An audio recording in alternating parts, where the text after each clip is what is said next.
व्यासपीठावर तर समवयीनच आहेत किंवा माझ्याहून तरुणच असतील सगळे, पण प्रेक्षागृहात जर काही ज्येष्ठ असतील तर त्यांना वंदन. आणि देवेंद्रजी माझे त्या अर्थाने पॉलिटिकल जे काही सध्याचा जो काही एक क्लास आहे त्यांचा शब्द वापरायचा झाला तर त्यातले हिरो आहेत, त्यामुळे मी त्यांना मला ते आवडतात. तर त्यामुळे मला या कार्यक्रमाचं निमंत्रण आल्यानंतर ते येणार आहेत म्हटल्यानंतर मी अगदी उचल खाल्ली आणि इथे आलो. सर्वप्रथम आयोजकांचं खूप आभार की अशा पद्धतीच्या एखाद्या कार्यक्रमाचं गठन होतं आहे. तुम्ही लक्षात घ्या की खरंच आपल्यापैकी सगळेच जण कशासाठी जमलो आहोत, तर काही स्वप्नांची चर्चा करायचा मानस काही लोकांनी धरलेला आहे. आता त्याच्यामध्ये काही त्यांची वैयक्तिकही स्वप्न असतील, असे नात का? प्रत्येक माणसाला वैयक्तिक असं एक स्वप्न असतंच, पण असं स्वप्न वैयक्तिक पाहत असतानाच सगळ्या समष्टीसाठी म्हणून एक एकत्रित कलेक्टिव्ह व्हिजन आणि कलेक्टिव्ह ड्रीम पाहण्यासाठी म्हणून आपण सगळे इथे एकत्रित आलेलो आहोत. आणि अपेक्षा अशी आहे की आपण सगळ्यांनी आपापली स्वप्न तर बोलावीच, पण त्याचबरोबरीने आपल्या सगळ्यांची म्हणून, आपल्या देशाची म्हणून, आपल्या राज्याची म्हणून जी काही स्वप्न आहेत ती पण पाहायला शिकावं. इतके दिवस मला असं वाटतं की आपण ते काही करत होतो, असं काही वाटत नाही मला, कारण गेल्या काही दिवसातला आत्ता जो काही आलेख आपण पाहिला आणि जी काही वाटचाल आपण केलेली आहे, एकत्रितरित्या केलेली आहे. फक्त राजकीय व्यवस्थेवर त्याचं खापर फोडून आपल्याला चालणार नाही. आपण कधी असे एकत्र पूर्वी आलेलो नव्हतो, म्हणून कदाचित ते तसं चाललेलं होतं. त्यामुळे बहुतेक पॉलिटिकल सिस्टीम हीच बहुधा स्वप्न पाहायची आणि ती स्वप्न आपल्यावर इम्पोज केली जायची आणि मग आपण ती स्वप्न बिचारे जगत राहायचो. आता नेमकं उलटं आहे. आता जसं देवेंद्रजी अत्यंत राईटली म्हणाले की आता तरुणांचं साम्राज्य असल्यामुळे तरुणांनी इम्पोज करायच्या आहेत गोष्टी. आता काय इम्पोज केल्या जाऊ शकतात, तर जगभरातला इतिहास जर पाहिला तर फार राज्यक्रांत्यांपासून तरुणांनी काय काय केलेलं आहे. आणि आता सध्या फुटबॉल खेळत आहेत, तिथे पण एक नवीन क्रांती होती आहे. एक मोठं उत्साहाचं जगभरामध्ये वातावरण आहे, कारण एकंदरीतच तंत्रज्ञान पण अशा एका अनवट वाटेवर किंवा वळणावर येऊन पोचलेलं आहे की जे तुमच्या माझ्या आयुष्याचा इतका खोलवर भाग बनून गेलेला आहे.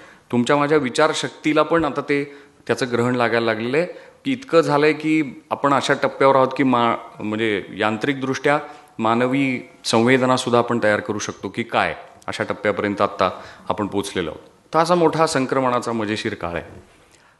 अशा काळामध्ये तरुण असणं किती मोठी लाभदायक आणि फार मजेशीर गोष्ट आहे. आता असे सगळे तरुण एकत्र येतात तेव्हा त्यांना असं वाटतच असतं की सगळं काहीतरी बदलावं, मोडावं, तोडावं. आणि ही फार चांगली भावना आहे बरं का. मला तरी असंच वाटतं की मोडणं तोडणं हे फार गरजेचं असतं, आवश्यक असतं. निसर्गाचंच ते तत्व आहे. निसर्गामध्ये सतत बदल घडत असतो.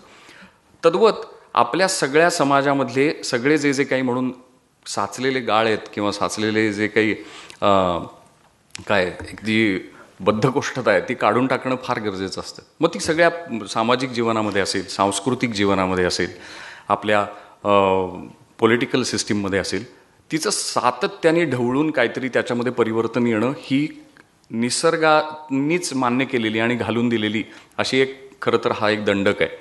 त्यामुळे तो आपण मान्य करायला पाहिजे. आणि ह्या चेंजचे आपण किती पायीक होतो किंवा त्याच्यामधले किती इन्स्ट्रुमेंटल होतो त्या चेंज घडवून आणायला, ही फार आपल्यासाठी महत्त्वाची बाब असली पाहिजे. माझं एक काहीतरी मटेरियल स्वप्न म्हणजे इतके दिवस आपल्या सगळ्या आईवडिलांनी, म्हणजे त्या मी कायम असं म्हणतो की आमच्या मागच्या जनरेशननी ज्यांना आयतं स्वातंत्र्य मिळालं आणि त्या अर्थाने काहीच करायचं नव्हतं, मग ते आपले नोकरी करत राहिले, मग रिटायर झाले, मग त्या रिटायरमेंटमधनं त्यांनी एक छोटंसं घर बांधायचं आणि पोरांना आपलं एक ठराविक शिक्षण द्यायचं. बरं, ती लोकसंख्या ही थोडी आवाक्यातली होती, त्यामुळे त्या पोरांनाही काय ना काहीतरी मिळायचं. मग ती पोरं पुन्हा त्यांची पोरं काढायची आणि मग पुन्हा असं सगळं चालू राहायचं. मधल्या काळामध्ये भारतीय समाजाने तेच केलं. आणि मग त्याचा परिपाक म्हणून तुम्ही लक्षात घ्या की एका ठराविक टप्प्यावर एक अँग्री यंग मॅन आला आणि मग अँग्री यंग मॅन तोडायला लागला सगळं. मग मग बच्चन, म्हणजे आपल्या सगळ्यांना बच्चनची आवश्यकता वाटायला लागली. आणि अजूनही एका परीने समाजामध्ये हा जो अँग्री यंग मॅनची वाट बघण्याचा जो गुण चित्रपटाद्वारे अथवा कशाहीद्वारे आला आणि आपल्याला एक कोणीतरी असा एक तारणहार लागतो आणि मग तो येईल आणि तो सगळं आपलं दुःख निवारण करेल. मी घरात बसतो, काही प्रॉब्लेम नाही, फेसबुकला ओके लाईक करतो. हा जो भाग आहे ते शेकअप व्हायची गरज आहे. आणि मला असं वाटतं की या देवांग आणि त्याचे सगळे मित्रमंडळी, प्रफुल्ल, या लोकांनी ह्या पद्धतीने एखादा पुढाकार घेणं ही मला त्या अर्थाची एक छोटीशी सूचक अशी नांदी वाटते. आणि चांगली फार पॉझिटिव्ह गोष्ट त्याच अर्थाने वाटते की तरुण माणसाला झडझडून उठून बाहेर पडून रस्त्यावर उतरून काहीतरी करावंसं वाटतं आहे. ही फारच चांगली गोष्ट आहे. ह्याच्यामधनं खूप गोष्टी निर्माण होऊ शकतात. कारण आता जसं की आत्ता एक साधी गोष्ट, आपण सगळेजण एकत्र इथे आलोत, ह्याच्यामध्ये एकमेकांचे विचार ऐकायला मिळू शकतात. माझ्या विचारांचं साचलेपण दूर होऊन माझ्या कक्षा रुंदावल्या जाऊ शकतात. आणि त्याच्यामधनं मला वेगवेगळ्या गोष्टींचं भान येऊ शकतं. मी वेगवेगळ्या माणसांना भेटतो. माझं राजकीय क्षेत्रातलं काही ज्ञान नसतं, पण मी राजकीय लोकांना मग भेटतो, त्यांच्याकडनं ऐकतो. माझं IT किंवा आर्थिक क्षेत्रातलं ज्ञान नसतं, त्यातल्या काम करणाऱ्या माणसाला मी भेटतो. एक कोणीतरी नगरमधनं आलेला मित्र असेल, त्याचं शेती हे बॅकग्राऊंड असेल, तर त्याचं शेतीबद्दलचं, किंवा आत्ता एक जण मला वाटतं कोणीतरी बोलले फार तळमळीने, ते म्हणले की फक्त क्रीमी लेअरचंच रिप्रेझेंटेशन सगळीकडे समाजातल्या सगळ्या अंगामध्ये फक्त क्रीमी लेअरचं रिप्रेझेंटेशन होतं. आणि खरंच आहे ते. पण जागतिकच रेटा असा आहे की लोकशाहीकरण इतक्या वेगाने सगळ्याच गोष्टीचं होतंय, तुम्ही जर नीट पाहिलं तर. म्हणजे कलेच्या बाबतीत खास करून बोलायचं झालं तरी सुद्धा आता प्रत्येकाला एक छोट्या का रूपाने संधी टेलिव्हिजनच्या सर्वदूर पसरण्यामुळे मिळते आहे. आणि त्याचा एक म्हणून तुकडा फेमचा, प्रसिद्धीचा, चमकण्याचा असा त्याला मिळतो आहे. त्याला ती संधी उपलब्ध व्हायला लागलेली आहे. आता अशा विविध संधी फक्त कलेच्याच नव्हे, सामाजिक क्षेत्रातच नव्हे, राजकीय क्षेत्रातच नव्हे, आर्थिक क्षेत्रातच नव्हे, सगळ्याच क्षेत्रामध्ये अशा विपुल संधी जगामध्ये तयार झालेल्या आहेत, thanks to the technological advent, किंवा टेक्नॉलॉजीचं जे वळण, आपण ज्या वळणावर आहोत ते. आता इथे असताना मला असं वाटतं की दुसऱ्या बाजूने ही स्वप्न पाहत असताना आणि सगळं करत असताना सगळ्यात महत्त्वाचं म्हणजे एक तर माझ्या व्यक्तिगत स्वप्नाच्या बरोबरीने माझ्या समष्टीचं, माझ्या समाजाचं स्वप्न हे पण माझ्यासाठी तितकंच महत्त्वाचं आणि प्रायोरिटीचं असणं, ह्याचं भान युवकांनी ठेवायला हवं. आता हा सगळं स्वप्न पाहणारा युवक कसा असावा आणि काय पद्धतीची त्याच्या स्वप्नांचं ओरिएंटेशन काय असावं, ह्याची पण थोडीशी चर्चा व्हायची गरज आहे. कारण आपण जे फेसबुकचं आणि सोशल मीडियाच्या ताकदीबद्दल एका बाजूला बोलत असताना त्यातल्या विध्वंसक किंवा नकारात्मक अशा बाबींचा पण विचार आपल्याला करायला पाहिजे. आणि त्याच्यामधनं पण त्याकडे पण जाणारा, कारण बऱ्याच लोकांना आता आपण जी चर्चा केलीच की बरेच जण बेरोजगार आहेत, त्यांना स्वयंस्फूर्तीनं आतून काही करायची प्रेरणा नाही आहे आणि त्यामुळे ते तसेच आहेत. मला असं वाटतं की प्रत्येक व्यक्तीच्या ठायी एक निर्माण करण्याची उपजत अशी कला आणि क्षमता निसर्गानं दिलेली आहे. पण कदाचित ते आपल्या पूर्वीच्या पिढ्यांचंच ते संचित साचले पण की आपण बसून राहण्यात, आहे ते करण्यात वेळ घालवतो. आणि हे बदललं पाहिजे असं पोटतिडकीने आपल्याला कधी वाटतच नाही. आणि त्यामुळे वर्षानुवर्ष पिढ्यानपिढ्या म्हणजे जी कुटुंब राज्य करतात त्यांचीच पुन्हा म्हणजे असं पिढ्यानपिढ्या होत राहत आलेलं आहे. आता हे सगळं बदलायचं जर असेल तर, आणि ह्या पद्धतीचा सोशल नेटवर्किंगचा प्लॅटफॉर्म त्याच्यासाठी म्हणून वापरायचा असेल तर मला असं वाटतं तो फार जबाबदारीने पण वापरला पाहिजे असं एक मला वाटतं. आणि ह्याच्यातनं तो जबाबदारीने वापरण्यासाठी या सगळ्या स्वप्नांना एक चांगलं पॉझिटिव्ह आणि समष्टीच्या कल्याणाचं अधिष्ठान देण्यासाठी सुसंस्कृत होण्याची पण युवकांनी गरज आहे. आणि ह्या आपल्या संस्कृतीचं नीट काय बाबा आकलन करून घेणं हे पण एक मला वाटतं या निमित्ताने आपण काम करायला पाहिजे. तर आपल्याला जी स्वप्न आहेत ती आपली स्वप्न फार या काय म्हणता येईल त्याला, या खरोखरी या मातीचं काहीतरी कल्याण करणारी स्वप्न पडतील.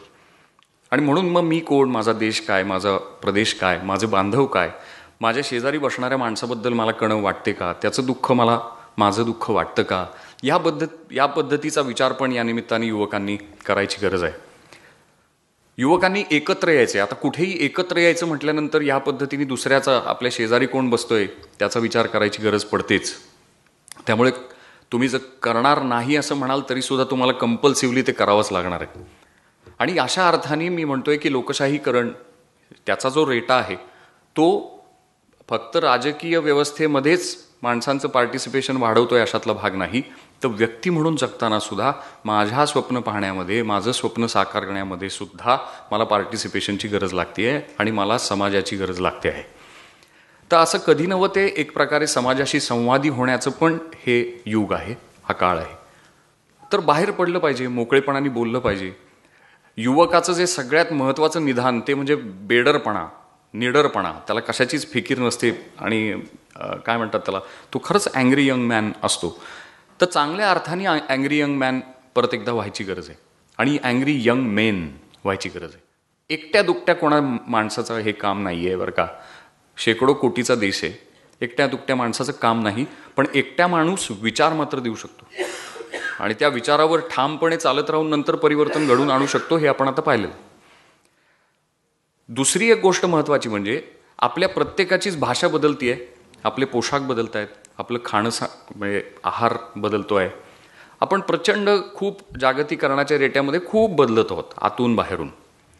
या सगळ्यामध्ये बदलत काय नव्हतं तर आपली राजकीय संस्कृतीच बदलत नव्हती. सुदैवानं आपल्या देशानं कधीतरी दखल घेतली आणि ती बदलवली.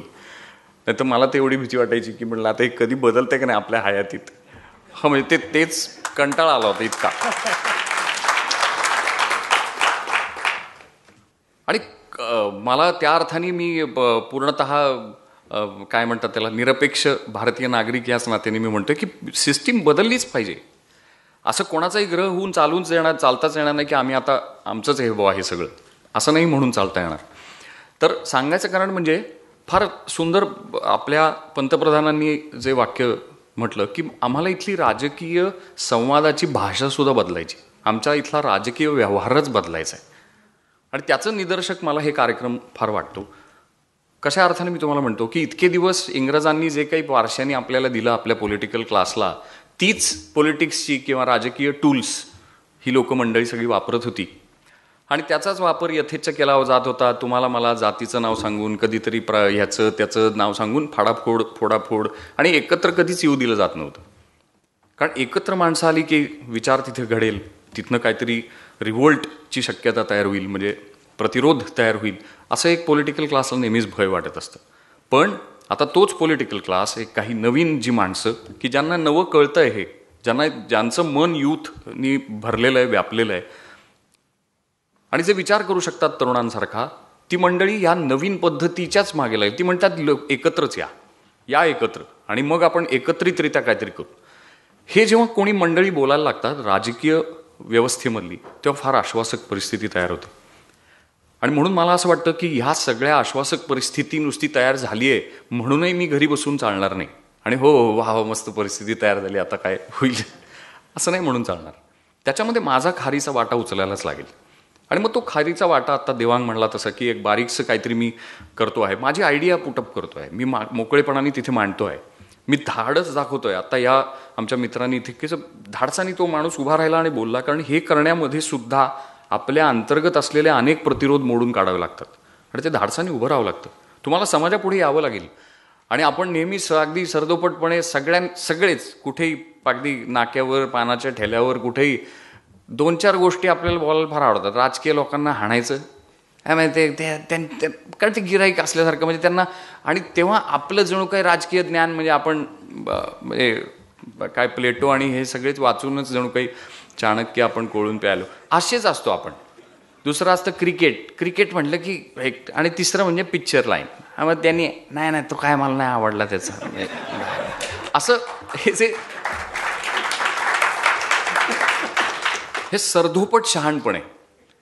आणि म्हणून मला एक फार ते चांगलं वाटलं की तिथे जिथे आपण समूहाची रचना करताना वेगवेगळ्या पद्धतीने ते समूह एकत्रित आणू इच्छितात, जिथे एक्सपर्ट्स आणि स्कॉलर्स जे ज्ञानी असा शब्द वापरला त्यांनी. आता ज्ञानी व्हायचं पण गरज आहे बरं का. सगळ्यांचं आपलं शहाणपण हे त्या अर्थाने विशेषतः यूथचं हे व्हॉट्सॲप शहाणपण आहे असं मी त्याला म्हणतो. तर तसं राहून चालणार नाही. किंवा फेसबुक शहाणपण असं नाही चालणार. गुगल माहिती सगळी फिंगरटिप्सवर तुम्हाला देईल, पण गुगलची विश्वासार्हता काय ती मला तपासून बघावी लागेल. गुगलचं मिळालेली तिथे फक्त माहिती मिळते, ती माहिती मला ॲप्लाय माझ्या आयुष्यात करून त्याचं ज्ञानात परिवर्तन करावं लागेल. हे पण युवकांनी समजून घेतलं पाहिजे. आणि मग ते झाल्यानंतर तुम्ही नेमक्या सत्यापर्यंत जाल. सध्याचा सोशल मीडिया अथवा सगळाच मीडिया हाच सत्याबद्दल संभ्रम तयार करतो. आणि म्हणून मला यातलंही एक उपक्रमामधलं हेही नाविन्य वाटतं की इथे कोणीतरी एक पॉलिटिकल क्लास आहे. म्हणजे मी काही अजिबातच मगाच्या सरधोपटपणाने त्यांना हिरो म्हणत नाही देवेंद्र फडणवीसांना. आणि ते आता व्यासपीठावरच बसलेत, मग त्यांच्याच पुढे त्यांचं चांगलं कौतुक करा असा कुठलाच विषय नाही. आणि मी असं कधी करत नाही. मला जे मनापासून आवडतं तेवढं तेच बोलत आलं की मला या पद्धतीने खूप त्यांच्याकडनं आशा आणि अपेक्षा अशाच अर्थाने आहेत की राजकीय नेतृत्वाला हे सगळं कळून ते बोलत आहेत आणि अत्यंत प्रांजळपणाने त्या पद्धतीची एक मुद्देसूद अभ्यासपूर्ण मांडणी करतायत. हे फार आश्वासक आणि विश्वासार्ह असं चित्र आहे. आणि लक्षात असं घेतलं पाहिजे की इतके दिवस पॉलिटिकल क्लास जे बोलत असे ते मला आवडायचंच नाही कधी, अजूनही नाही आवडत. कारण ते माझ्या कुठल्याही अर्थाने माझ्याशी रिलेटेड माझ्या प्रश्नांचं म्हणून त्याच्यामध्ये काही अंतर्भावच असायचा असं नसायचा, अजूनही नसतो. त्यांचंच काहीतरी चाललेलं असतं. मग दोन व्यासपीठावरच बसलेल्या लोकांचे एकमेकांचे हे खेळ्या वगैरे वगैरे आणि सगळ्या बगलबच्चांचं गणित जे काय असतं ते. ह्या पद्धतीचं राजकारण आता चालू देणार नाहीत युवक, ह्याची जाणीव इथल्या कोणाला तरी झालेली आहे. आणि ती खरोखरी सगळ्यांनाच होणार आहे इव्हेंच्युअली. पण काही जी लोक जी पुढचं ओळखू शकतात, जी खरोखरी डोळे उघडे ठेवून कान उघडे ठेवून आपली इंद्रिय उघडी ठेवून समाजात वावरतात, असं राजकीय नेतृत्व मिळणं हे त्या समाजाचं खरंच भाग्यच असतं. सो असं नेतृत्व जर आजूबाजूला असेल तर ते टॅप केलं पाहिजे आणि त्याला म्हटलं पाहिजे की ही तुझी जबाबदारी आहे, तू नेतृत्वच करायला पाहिजेस. आणि ही सुळावरचीच पोळी आहे. ती काही सहज असं उगाच असं समजून जायचं कारण नाही की राजकीय नेते म्हणजे मग त्यांना काय आपलं मज्जाच, असं नसतंच. रादर ते जगणं, जीवन जगणं फार अवघड गोष्ट आहे. मी अगदी बारीकचं एक उदाहरण सांगतो तुम्हाला. मी आत्ता या लोकसभेच्या निवडणुकीला प्रचाराला गेलो होतो आमच्या मित्राचा प्रचार करायला, मित्र म्हणून पूर्ण अपॉलिटिकल स्टान्स घेऊन. काय अवघड असतं, उन्हातानात फिरावं लागतं. आत्ता मी शहा सरांना म्हणतच होतो की तुमची कशी ही दिनचर्या असते, किती सातत्याने लोकांच्या नजरेत राहायचं, मीडियाच्या नजरेत राहायचं आणि तरीसुद्धा एक ठराविक कार्यक्रम आपला पार पाडायचा, लोकांना एंगेज करत राहायचं. याच्यासाठी खूप डिमांडिंग अशा पद्धतीचं काहीतरी लागतं. तेवढं पोटेन्शियल असलेलीच माणसं आपण डोक्यावर घेतली पाहिजेत आणि त्यांनाच आपलं नेता म्हणून निवडलं पाहिजे. याच्यासाठी म्हणून आपल्या नेत्याकडनं जर आपण अशा मोठ्या डोंगरा एवढ्या अपेक्षा ठेवत असू तर तुम्हाला मला सुद्धा विचार करावा लागेल, तुम्हाला मला सुद्धा कृती करावी लागेल. नुसतं विचार आणि करून घरी बसून थांबून चालणार नाही, कृती करावी लागेल. आणि त्या अर्थाने हे जर असं एकत्र येणं, ह्याच्यामधनं काहीतरी घडवणं, हे खऱ्या अर्थाने जर झालं, सुरुवात नेहमीच आपल्याकडे फार चांगली होते आणि त्याचा पुढे पाठपुरावा करणं ही फार मोठी अवघड गोष्ट असते खरोखरी. कारण तेवढी एनर्जी, तेवढा उत्साह टिकत नाही. ती देणारी पण माणसं टॅप केली पाहिजेत त्या ठिकाणी. म्हणून जर चॅप्टर तयार होणार असतील गावोगावी, तिथली तशा पद्धतीची माणसं जी की विचारांना सतत एक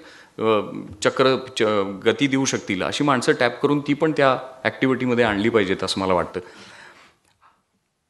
coming back to the point, आपली सगळ्यांची स्वप्न माझी म्हणून पाहू शकणारी एक सिस्टीम आपल्याला इथं पाहिजे आहे. आणि ही माझं स्वप्न हे इतरांना, सगळ्या समष्टीला सामावून घेऊ शकतं आहे का, ह्याचं भान मी स्वतः व्यक्ती म्हणून ठेवणं हे पण त्याच वेळेस गरजेचं आहे. अशा एक 2-3 मुद्द्यांना आपण आत्ता स्पर्श केला. पुन्हा कमिंग बॅक टू द सांस्कृतिक आणि कलेच्या बाबतीमधलं जे काही थोडासा मी त्याच्यामध्ये जी लुडबुड केलेली आहे किंवा त्याचा एक विद्यार्थी म्हणून सातत्याने त्याच्याबद्दल उत्साह आणि अभ्यास करावा असं वाटतो. तर आपण अँग्री यंग मेन व्हायचं आहे, एवढं लक्षात ठेवा. आता आपल्याला प्लुरलिस्टिक बोलायला लागेल. आता आपल्याला सिंग्युलर अँग्री यंग मॅन नको आहे. आम्ही कुठल्याही चित्रपटाच्या हिरोचा नुसता शर्ट काढून म्हणजे त्याचा बलदंड देह पाहायला जाऊन देशाचं कल्याण होत नाही आहे. समजून असं घेतलं पाहिजे की त्याला तिथे सेलिब्रेट करा, पण तुमचे समाजामधले हिरो हे फार वेगळे असले पाहिजेत. आणि त्या अर्थाने मला त्या मित्राचं हे वाटतं की असे अनेक अनसंग माणसं की जी कधी मीडिया पुढे येत नाहीत, प्रसिद्धी परांगमुख आहेत आणि प्रचंड मोठं काम या देशामध्ये चालू आहे. एक त्याच्याबद्दलचा विनोद व्हॉट्सॲपवरचा सांगतो तुम्हाला की परकीय माणूस आला होता म्हणे आणि तो नास्तिक होता कम्प्लीट. आणि मग तो 10 दिवस भारतात राहिला आणि जाताना तो म्हणला की I am sure there is God. हां, म्हणजे अदरवाईज हा देश कसा चालला असता नाही वगैरे. तर असे विनोद होत आहेत आपल्या देशाबद्दल, आपणच करतोय. हं का, लक्षात घ्या तुम्ही. व्हॉट्सॲपवरचे विनोद आपणच केलेले असतात ना. आणि वेगवेगळ्या पद्धतीने आपल्या, जसं दुसऱ्या बाजूनी पण जग आपल्याकडे फार मोठ्या पद्धतीने पाहतंय की एक प्रचंड मोठं मार्केट, आपण सगळ्यात मोठे मार्केट आहोत. मी परदेशात जेव्हा चित्रपट घेऊन फेस्टिवल्सना जातो, आता तिथं वेगवेगळ्या पद्धतीने भारतीय लोकांना जास्ती बोलवलं जातं. तेव्हा सहज म्हणून मी एका फ्रान्समध्ये असताना एका बाई, आम्हाला फारच त्या आजी हे करत होत्या, फार काय म्हणतात त्याला, प्राधान्याने सेवा देत होत्या. तर मी त्यांना कुतूहलाने विचारलंच की म्हणजे तुम्हाला आवडतो का भारत देश आमचा का काय म्हणजे. तर ते म्हणले नाही की इंडियन लोक कसं हल्ली खूप जास्ती स्पेंड करतात. तर हे तुम्ही लक्षात घ्या, या लोकशाहीकरणामध्ये पैसासुद्धा पाझरत जो फक्त की दावर सेटकडे होता, तो दावर सेटकडनं आता खाली खाली आपल्यापर्यंत पण आलेला आहे. आता त्या पैशाचा पण कसा विनियोग करायचा, त्याच्यातनं कुठला भाव आपल्या अंतरी जाणवायचा, ह्याचा सगळ्याचा पण युवकांनी या निमित्ताने विचार करावा. यूथ फॉर ड्रीम महाराष्ट्र असं कितकं चांगलं नाव आहे. आजपर्यंत इथे कुणीही विशेषतः तरुणांनी काही वेळा बघितली असतील माझ्या जन्माच्या पूर्वी मे बी, पण स्वप्न पाहणारे युवक ही या देशाची प्रत्येक देशाची गरज असते. त्यामुळे मित्र हो, तुम्ही इतके येऊन बहुसंख्येने असा स्वप्न पाहण्याचा मानस करत आहात. ती स्वप्न सत्यात उतरवण्यासाठी पाठपुरावा करा, प्रत्यक्ष त्यासाठी काहीतरी कॉन्ट्रीब्यूट करा. सगळं काही लोक कोणीतरी आणून देईल, सिस्टीमच करील असं म्हणायचं कारण नाही. मी पण, माझं दायित्व पण आहे, त्यामुळे मी पण कॉन्ट्रीब्यूट केलं पाहिजे. आणि अशा अर्थानं सगळ्या ज्या अनसंग आणि ज्यांच्याकडे प्रकाश झोत गेला नाही त्या सगळ्या माणसांना या निमित्ताने माझ्या या भारत देशामध्ये त्यांच्या ॲस्पिरेशन्सचं, त्यांच्या कल्याणाचं कोणीतरी चिंतन करेल. त्याचबरोबरीने ते मोकळेपणाने त्यांचे प्रश्न मांडू शकतील असा अत्यंत छान सुसंस्कृत अशा पद्धतीचा संवाद या देशामध्ये घडो, या पद्धतीचं मी स्वप्न पाहतो आहे की ज्यायोगे मग माझ्या कलाकृती जगभरामध्ये मला घेऊन जाता येतील आणि अभिमानानं म्हणता येईल की येस, मी मराठीतच चित्रपट करणार आणि तोच मला जगाच्या पाठीवर नाव मिळवून देईल. Thank you so much.